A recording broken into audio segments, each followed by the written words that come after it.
todo el mundo acusa, pero hay una persona que directamente debe pagar por lo que hizo, que es el presidente Pastrana. Presidente Pastrana, cuando la guerrilla atacaba a un pueblo, sacaba la fuerza pública. Y ese pueblo quedaba a manos de la guerrilla y de los paramilitares. Eso no fue en Jurado nada más, eso fue en muchos municipios de Colombia y corregimientos. La guerrilla ya se había tomado una tercera parte de Colombia. Ese delito lo debe Pastrana, que él no cumplió con cuidar a los civiles, a los ciudadanos, sino que le daba libertad a esa gente para que hicieran de uno lo que les daba la gana.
After more than 20 years, I am now returning to this remote place that I used to visit during my childhood.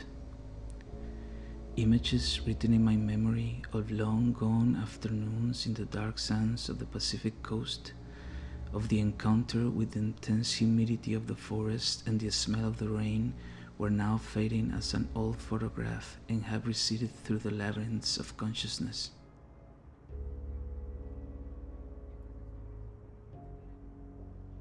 The happiness I once felt coming here has been replaced by a longing and nostalgia for something lost.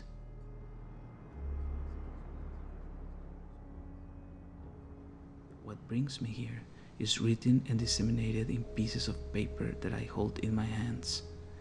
Massacre in Jurado by the Revolutionary Armed Forces of Colombia. FARC attack leave 56 dead, 35 injured. 2,000 people start massive exodus from Jurado to Bahia Solano after massacre on December 12th.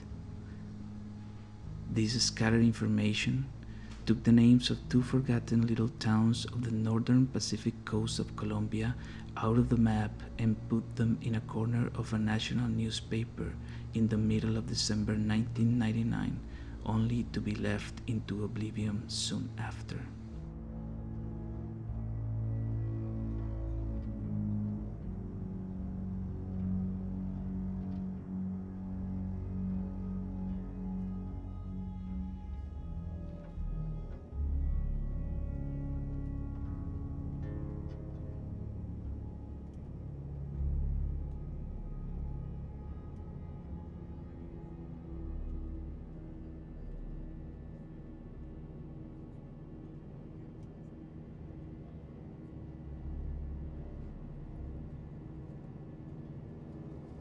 I have traveled thousands of miles from the northern hemisphere back to Colombia, but it is this last leap from the city of Cali to the northern coast of Chocó that seems to be the greatest. Merely 300 miles away, going there is like crossing an abyss of time. The city, with its symmetries and patterns, gives way to vast extensions of fertile agricultural land that ascend from the valley of the Cauca River to the mountains of the Central Cordillera. Geometrical shapes start to dilute in the hillsides as the slopes become steeper, until finally clusters of trees cover the field view as far as to the receding horizon. The rivers, crawling like serpents through the canopy, are the only visible force that interrupt that tide of life that is the rainforest. Looking down through the window pane, it is hard to imagine that time ever passes or even exists in the sea of violent green. It is even harder to imagine that a silent war, unknown to a world habituated to spectacular bombings televised through satellite networks year after year, has been escalating and crawling into the lives of thousands of people in this corner of the world. From the altitude, the vast extensions of jungle appear immutable to the workings of history, as if they are still part of primeval times. Covered now and then by the crawling fog and the clusters of clouds, the jungle is part of another existence suspended in time. It is a whole different world inside my own country. Large extensions of this wild area below have remained almost intact for decades. For decades, it remained a haven of peace. The northern Pacific coast of Colombia was until recently immune to the poisons of war. Suddenly, the change of pressure in my ears takes me out of these reflections. My wandering thoughts are disrupted as the ocean appears in the field of view in its entire splendor. The small group of excited passengers on board the small plane starts to get ready to land. The noise of the engine prevents me from hearing them. I am speechless, looking down to a scene of impenetrable exuberance.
Yaus de 1997 ingresaron las autodefensas a la población de Juradó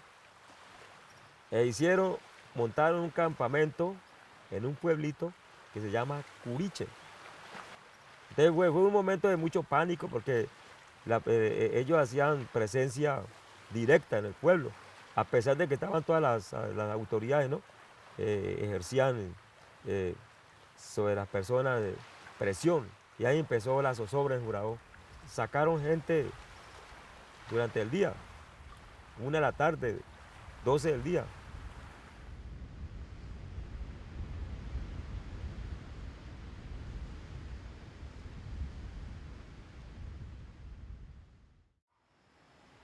Cuéntame cómo fue tu experiencia de la incursión paramilitar de 1996 en tu ciudad natal. Es una situación bastante complicada. O sea, en ese entonces creo que las AUC estaban como pasando por su momento en que si se dan cuenta que en algún lugar había existencia o presencia o permutaban la FARC o algún grupo de guerrilla, ellos estaban como en una ideología de exterminar toda aquella persona que estuviera necio o por donde esa gente pasara. Entonces, razón por la cual esa gente llegó a hacer esa barbarie en ese corregimiento fue por eso. O sea, allí la guerrilla permutaba, llegaba. Entonces ellos planificaron su toma y hicieron esa masacre.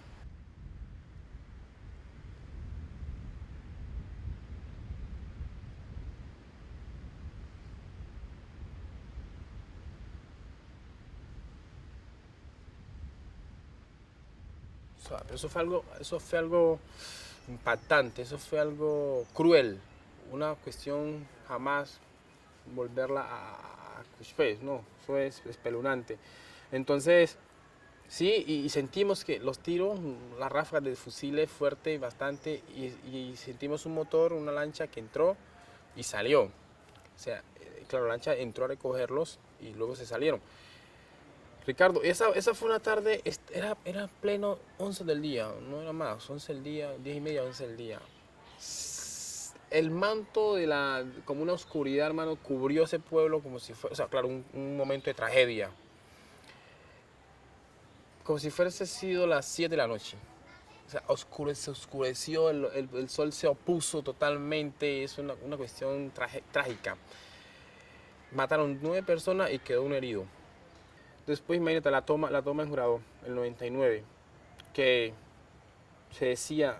Pero o sea, en ese trance hubieron presencia de los paramilitares marcada y fuerte, haciendo desapariciones selectivas en el municipio de Jurado ya, porque hicieron un campamento en Curiche.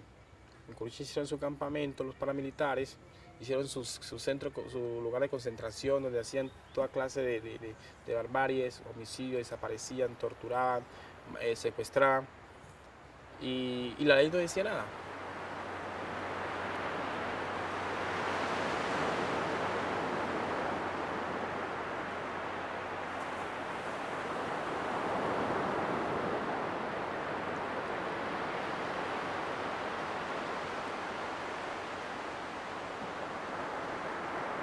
En la década de los 90 fue el recrudecimiento de la violencia en Jurado, con presencia permanente sobre todo de los paramilitares, y la guerrilla hacía presencia pero en la parte rural. Pero allí en la cabecera municipal sí había presencia evidente de los grupos paramilitares. Y la gente se va acostumbrando a eso. Sí, a verlos, a tenerles miedo, porque igual ellos, como tenían, digamos, el apoyo del ejército, de las Fuerzas Armadas, tenían el apoyo, entonces la gente pues los veía como uno más de ellos. Inclusive le temían más a ellos pues que las mismas fuerzas militares. Eran como una autoridad, ¿sí? dentro de la población. Sí, llegó al extremo de ir a patrullar juntos. Se pasaron a un corregimiento Curiche, se llama Curiche, como a 2 horas de Juradó, y allí fueron el ejército en compañía de los mismos paramilitares.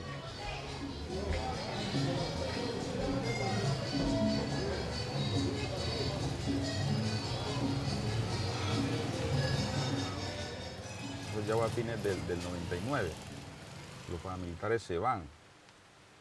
Entonces la guerrilla ya ahora sí entra, con complicidad pues de algunos foráneos. ¿Y cómo se sabe eso? No, eso es evidente porque uno lo vivía pues allí.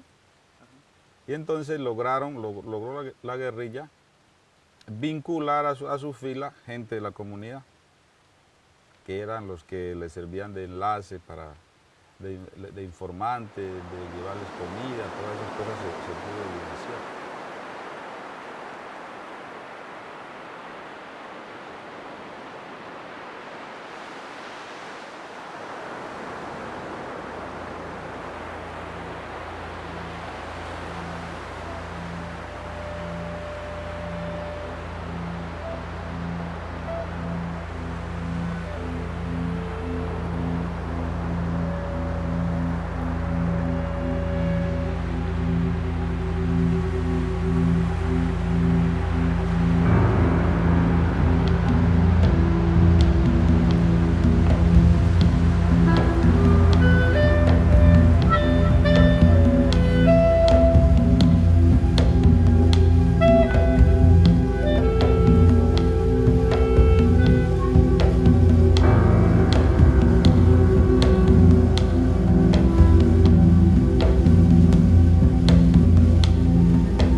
Buenas. ¿Dónde vienen?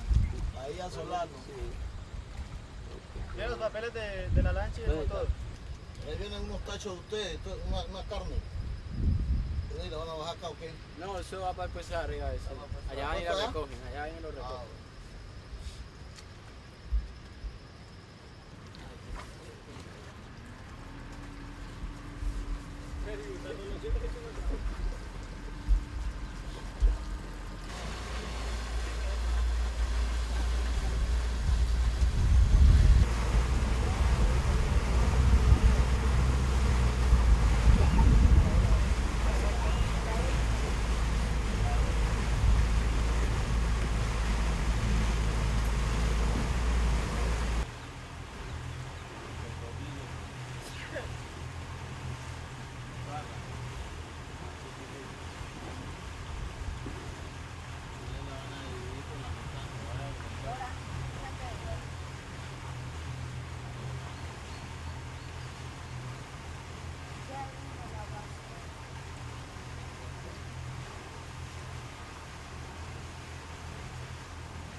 Buenas tardes. El país registra hoy una de las peores masacres de la historia. Las FARC incursionaron en la población de Jurado, Chocó, y asesinaron a por lo menos 34 infantes de marina y un policía. El número de muertos puede ser mayor, pues solo hasta esta mañana lograron llegar los refuerzos del Ejército y la Fuerza Aérea. Poco antes de la medianoche del domingo, más de 400 guerrilleros de las FARC comenzaron a rodear tanto la base de la Infantería de Marina como al propio Jurado. Primero atacaron la estación de policía del pueblo. Ante esta situación, los comandantes del puesto militar enviaron 2 grupos para repeler el ataque. Estos recibieron una fuerte descarga guerrillera en la población. Los que quedaron en la base fueron atacados hasta ser obligados a rendirse horas después. Esta tarde y después de la llegada de los refuerzos, la Armada Nacional dio el parte oficial de lo ocurrido. Contame lo que estoy viendo al frente mío. Esa es una... O sea, ahí es donde están los soldados ahora. Esa es la loma de San José.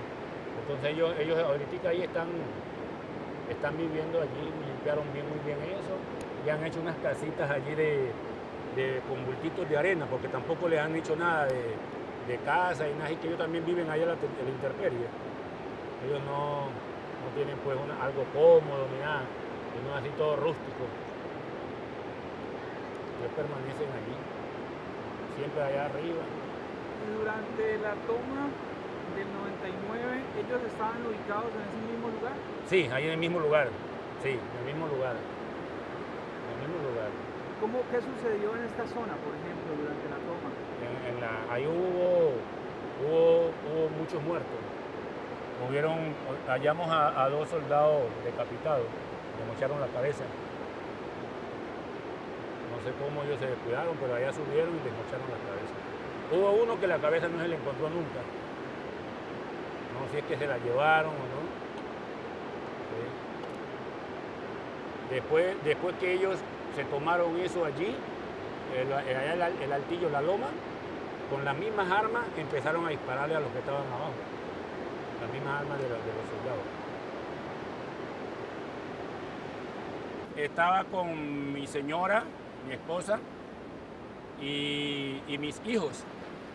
Estaba allí, pues mi esposa, mucho nervio, mis hijos también. Rodeamos el cuarto de colchones, pensando pues en alguna bala que pudiera penetrar y herirnos a nosotros. Pues fueron como 2-3 horas de tormento, hasta que cuando ya amaneció, ya fuimos cogiendo más confianza cuando ya ellos nos dijeron que a nosotros no nos venían a hacer nada y que podíamos salir a la calle.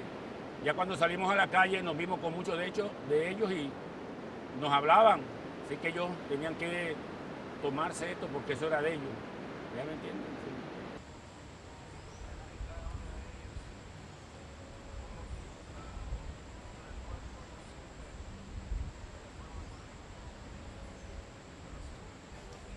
Sí. Yo aquí en Jurado llevo poquito.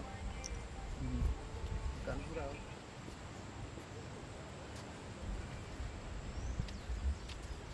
La cámara apagada.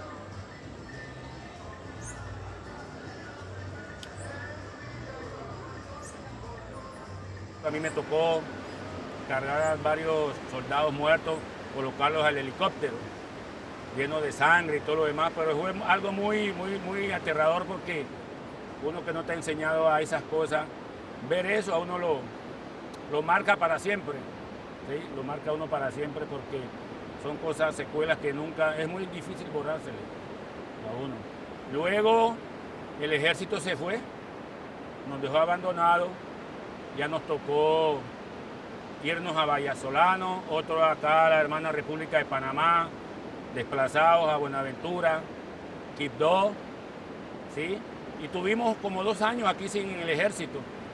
La que mandaba era la guerrilla Nosotros pues ya no supimos convivir con ellos porque nosotros no nos metíamos con ellos ni ellos con nosotros, porque también allá en Vallasolena la situación era difícil. Nos trataban de guerrilleros porque habíamos salido huyendo. ¿Y qué culpa tenía uno?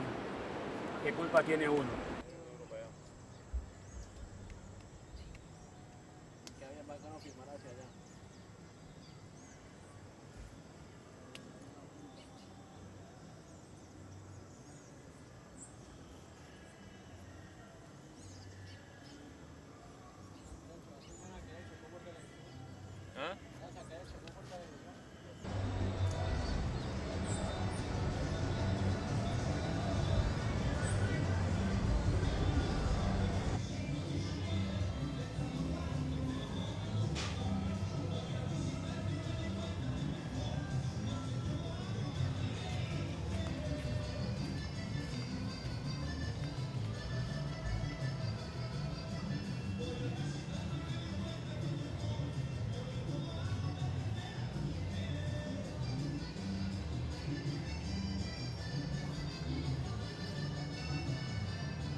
Y eso fue algo, como le digo, fue algo impresionante. Imagínense uno donde no está acostumbrado pues, a ese tipo de violencia. Un pueblo que ha sido tranquilo, Jurado siempre ha sido un pueblo muy tranquilo, gente trabajadora, gente y que en momentos, digamos, muy rápidos vea uno, escuche estruendo, bombas por todos lados, eso es algo para uno, algo que no se borra de un día para otro, o sea, eso es algo traumático, algo berraco. Estas son huellas de los proyectiles.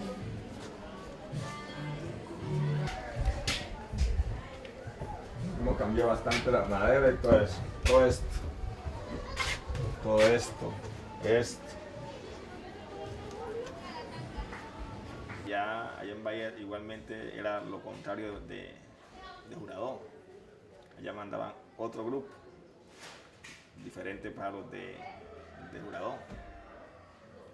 Entonces, como venimos de la FARC y entonces ya uno se va para, digamos, para Vallasolano, que mandan, digamos, los paramilitares, ya la vaina cambia porque ya nos van a tratarse, ¿no?, de guerrilleros.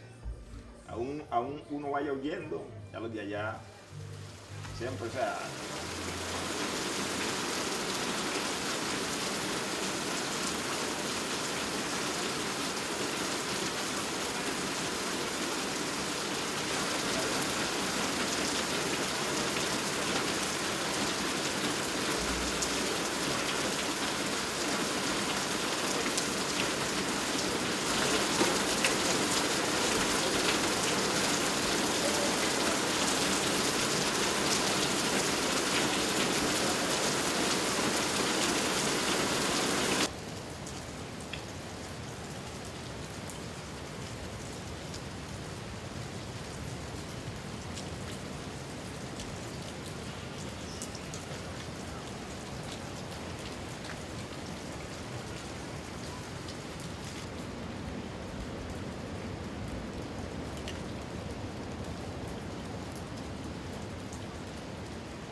Cuando saliste, ¿qué sentías? Que cuando dejabas atrás toda tu vida...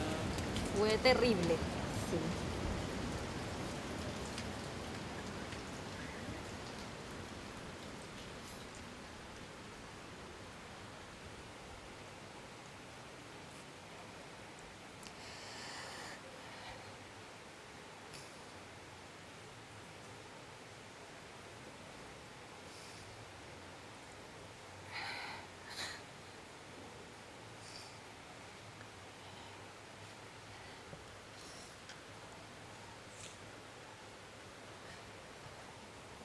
Fue muy terrible porque crecí en el pueblo, Me dolía mucho tener que salir en las condiciones que me tocó salir, pero le daba muchas gracias a Dios que era lo único que podía en ese momento satisfacerme, que quedamos vivos. Quedamos sin nada, pero quedamos vivos. Me daba mucha nostalgia saber que habían personas que se quedaron en el pueblo porque no podían salir, no tenían la oportunidad y quedaron en muy malas condiciones. Pero le daba muchas gracias a Dios que tuve un apoyo de unos familiares muy hermosos y fue de esa forma como salimos. Cuando salimos a la lancha, que salimos La Bocana, había un buque de la Armada en la parte de afuera, nos tocó arrimar a ese buque. En ese tiempo de pronto ellos pensaban que mucha gente del pueblo, había una represalia como de la Armada contra la gente del pueblo, entonces ellos pensaban que mucha gente del pueblo era colaboradora de la guerrilla.